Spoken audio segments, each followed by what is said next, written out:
नमस्कार साथियों, स्वागत है आप सभी का गोल ब्रेकर के यूट्यूब चैनल में। मैं वीके वर्मा आप सभी का स्वागत करता हूं। दोस्तों, कैसे हो आप सभी।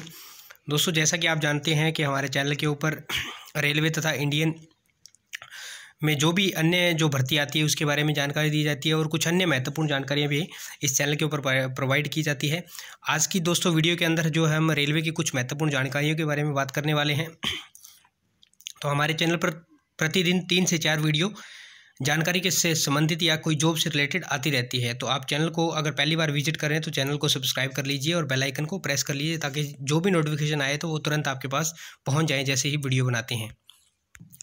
तो दोस्तों, जैसा कि रेलवे के अंदर आपको पता है ट्रेनिंग चलेगी, तो उसके बारे में हम बात करने वाले हैं। तो चलिए अपनी वीडियो को शुरू करते हैं। जो पहला पॉइंट मैंने लिखा है कि ट्रेनिंग के बाद भी जा सकती है जॉब, तो हाथ से। तो दोस्तों, आपका पहले ट्रेनिंग की बात करते हैं कि ट्रेनिंग शेड्यूल क्या रहने वाला है। तो जो ट्रेनिंग शेड्यूल है आप सभी लगभग जानते भी होंगे कि जो ट्रेनिंग शेड्यूल है वो टेक्नीशियन के लिए जो ट्रेनिंग शेड्यूल है वो 6 मंथ का रहने वाला है। और जो एसएनटी डिपार्टमेंट से यानी कि जो पीसीएम से हैं उनका जो ट्रेनिंग शेड्यूल है वो 12 मंथ का यानी कि लगभग 1 साल के करीब रहने वाला है। तो ये एग्जैक्ट टाइम नहीं होता है, इसके अंदर कोई 5-7 दिन कम ज़्यादा ऐसे करके होता है। तो नेक्स्ट बात करते हैं, ये दोनों का हो गया कि पीसीएम का और जो टेक्नीशियन है उनका किस तरह का ट्रेनिंग शेड्यूल रहेगा। और जो ट्रेनिंग शेड्यूल में टेक्नीशियन आगे और इसके अंदर एएलपी का जो होता है वो एएलपी का भी 6 मंथ का जो है ट्रेनिंग शेड्यूल रहता है। उसके अंदर बीटेक, आईटीआई और डिप्लोमा सभी आ जाते हैं जो अप्लाई किए हुए हैं और जो सिलेक्ट हुए हैं।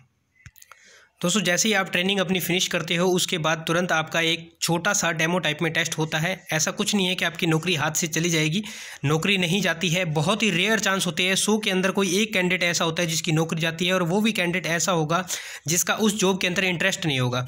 वरना ऐसा कुछ भी नहीं है कि आपकी जॉब हाथ से चली जाएगी। आपको 100% जॉब मिलने के पूरे चांस होते हैं, क्योंकि इसके अंदर जो आपका इंटरव्यू टाइप में होता है, ये टेस्ट छोटा सा होता है, इंटरव्यू टाइप में होता है।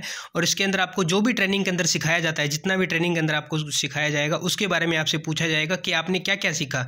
जैसे अगर आपको ट्रेन की ऑपरेटिंग सिखाते हैं एएलपी के लिए, तो उसको ट्रेन के बारे में पूछा जाएगा कि ये जैसे उसके अंदर कंट्रोल सिस्टम लगा है तो ये कंट्रोल सिस्टम में क्या क्या चीज़ दिया हुआ है।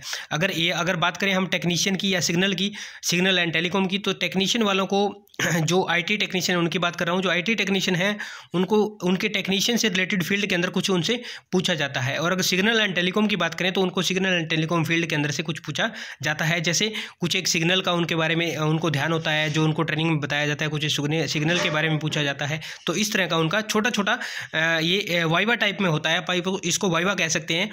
छोटा सा हल्का सा इंटरव्यू होता है और इसके अंदर मिनिमम चांस होते हैं, रेयर चांस होते हैं, बहुत ही कम। जैसा कि मैंने पहले बताया कि 100 में से एक कैंडिडेट का कोई चांस होगा जो इसके अंदर से निकलेगा, और उसकी भी इच्छा नहीं होगी जॉब करने की, तब वो बाहर निकलेगा। तो चांस इसके अंदर मिनिमम होते हैं।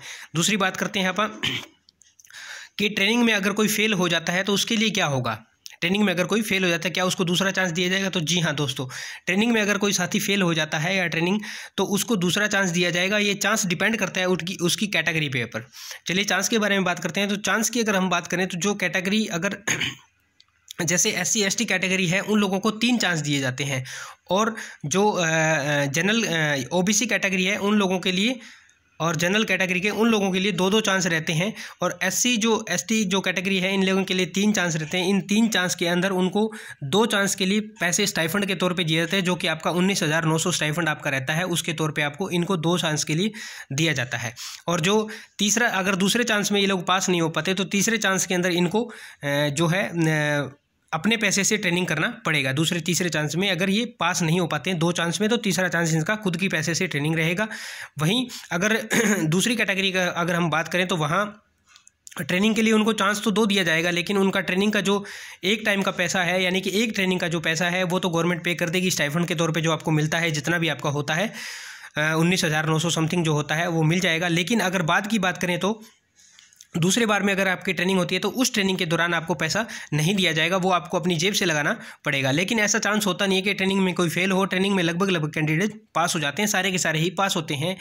ऐसा देखने के अंदर आया है और लगभग होता ही यही है। अब बात करते हैं आगे हम, जो उसके बाद क्या होता है। तो आप आगे जो उसके बाद आपको संबंधित डिपार्टमेंट के आपको हैंड ओवर कर दिया जाता है और वहाँ से आपकी रिपोर्टिंग सारी चलती रहती है। तो दोस्तों आज की वीडियो में इतना ही है। आई होप कि वीडियो आपके लिए हेल्प होगा। छोटी सी जानकारी है बट नॉलेजेबल जानकारी है। और वीडियो को अगर पसंद आए तो दोस्तों लाइक कर दीजिए और कमेंट कर दीजिए चैनल पे, जो भी आपका कमेंट हो, और चैनल को सब्सक्राइब कर लीजिए, फिर से रिक्वेस्ट है। तो चलिए मिलते हैं नेक्स्ट वीडियो में नेक्स्ट अपडेट के साथ। तब तक के लिए जय हिंद, जय भारत, वंदे मातरम साथियों।